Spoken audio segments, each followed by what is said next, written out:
Hello, Reef DVM's coming at you with what to do with an old chunk of concrete. The old farm has this old ring of concrete, remnant structure, of the silo era, which is no longer used in farms anymore. The previous owners have pretty much turned it into one big giant burning pit, which I no longer wish to do because I've re-steeled the building next to it and I no longer wish to wreck that building. So my wife and I have been deciding whether or not we want to bust this thing apart with a jackhammer and the skid steer, or what we want to do with it. We decided to DIY it and turn it into a giant planter. It really actually turned out pretty nice. The first thing we decided to do is get ourselves some black dirt, because I tell you, around here the soil is hard clay, which is good for growing some things, but we're not sure we really wanted it for this tree, because we're going to make this planter into a crabapple planter.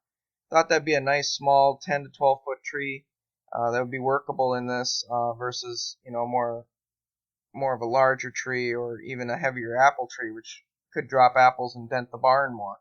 So first thing we had to do is get some black dirt.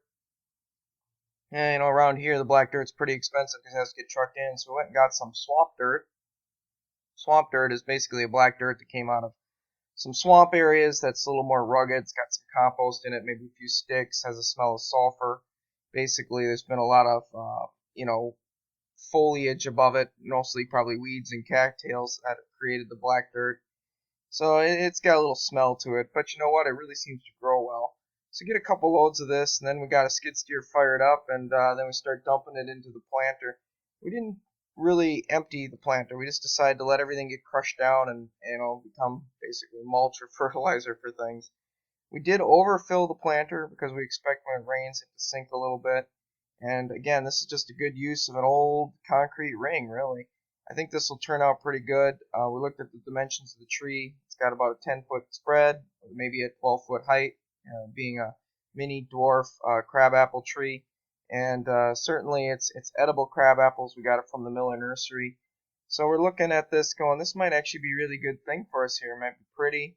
It'll provide us some food. And, we don't waste the structure, which is, been there for, 50 some years.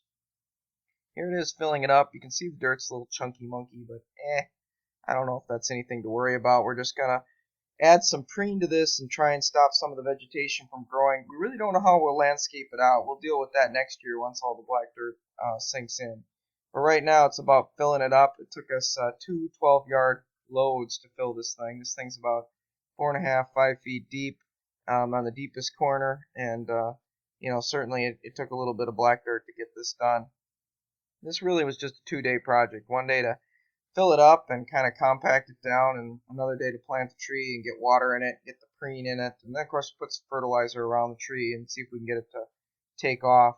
So here we are. I did a little bit of raking on the top, just kind of smooth it out. Again, we have it mounted kind of high because it's going to depress once the rains hit it, but it's pretty decent looking soil for what we want to do here, and it's fairly inexpensive.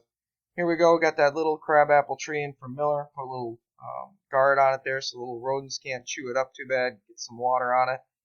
Got some preen in there and some 10-10 fertilizer, so that should really help it take off.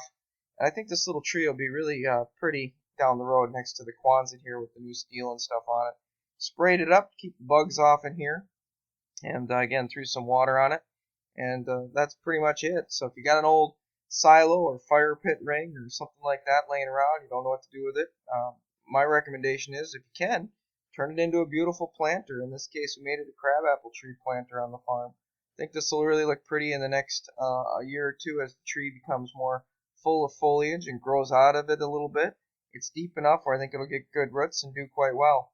Appreciate you watching, folks. It's been a fun little 2-day project for us.